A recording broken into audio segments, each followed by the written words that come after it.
Hello and welcome to Close to the Edge. My name is Pat, where we talk about all things classic rock, heavy rock, progressive rock, and maybe even a stick of rock. Stick around, you never know.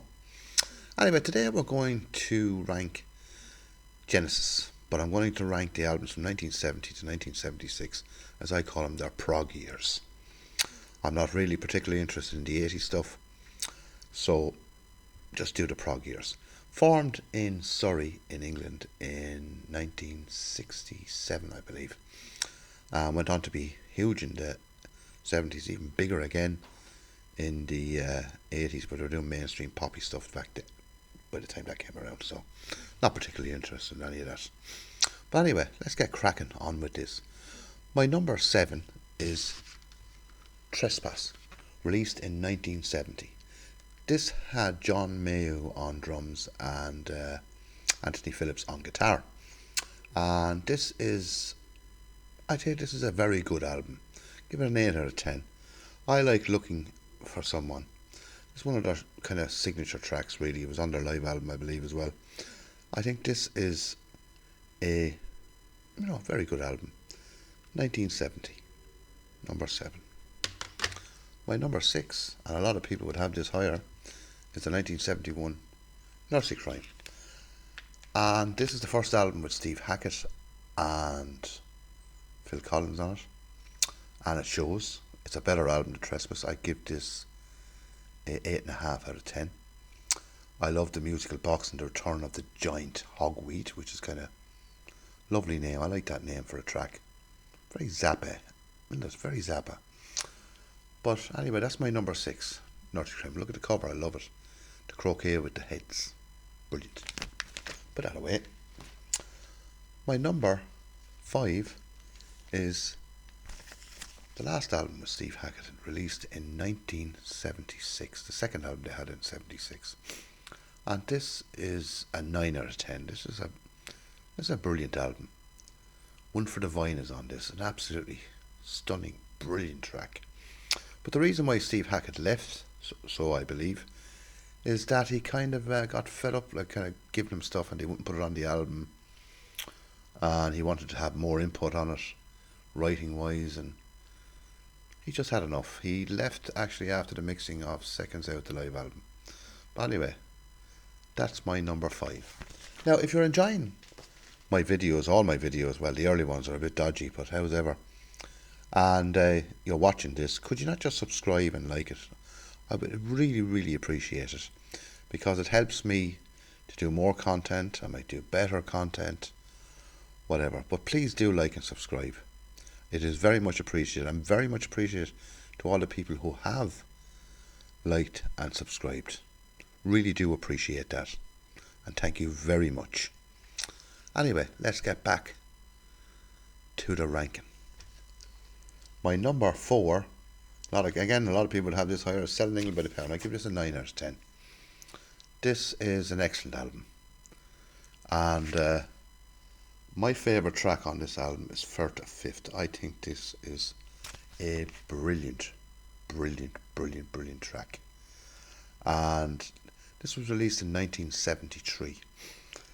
And it kind of upped the, people say it did it up a gear from the previous one. We'll talk about that in a minute.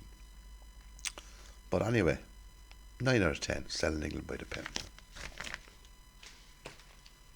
My number 3 is the first album without Peter Gabriel. And it's an absolute brilliant album, A Trick of a Tale. And I love this album. And it kicks you in the teeth when it starts off on side 1. Dance on the Volcano. What an amazing, amazing track. Brilliant. And some people thought, you can't carry on without Peter Gabriel. Well, they didn't. They brought out a masterpiece. 10 out of 10. Absolutely brilliant. My number 2 is Foxtrot, released in 1972. And if anybody asks me what studio album would I get into for the Genesis prog years, this is the one I'd recommend, because this is unbelievable. Watcher of the Skies it kicks off with and ends over 20 minutes. Supper's Ready, a pure masterpiece. This is a brilliant, brilliant album. Okay, and I love the cover, real English type of cover, and I believe he dressed up like that, Peter Gabriel. I believe it could have been in Dublin, where he wore his wife's red dress and put a fox's head on him and told none of the band. Yeah, that's it. Foxtrot, absolutely amazing. But my number one is the double studio album released in 1974, The Lamb Lies Down on Broadway, Peter Gabriel's last studio album. And what a way to go out with a double masterpiece. Unbelievable album. And there weren't many bands that brought out double studio albums in the 70s. The one I can think of is Tales from Topographic Ocean, but yes, this is Blow It Away. It's way better than Tales from Topographic Oceans. Way better album, in my opinion. This is unbelievable. I love the way it kicks off with The Lamb Lies Down on Broadway. The title track. And it grabs you. Like, it's a real concept album. Grabs you by the balls and gets you going. Absolutely an amazing album. That's my number one. The Lamb Lies Down on Broadway. Now, a lot of people think that I'm not into Genesis in the late 70s, and then there were three in Duke, and so I don't have them. I wouldn't actually buy the albums, but I bought kind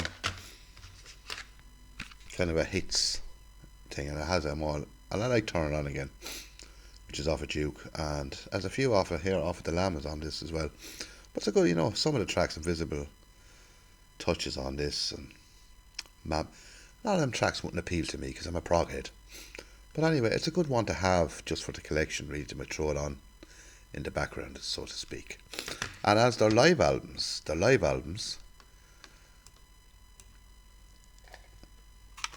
is this live album, I think released in 1973, is just Genesis Live with Gabriel.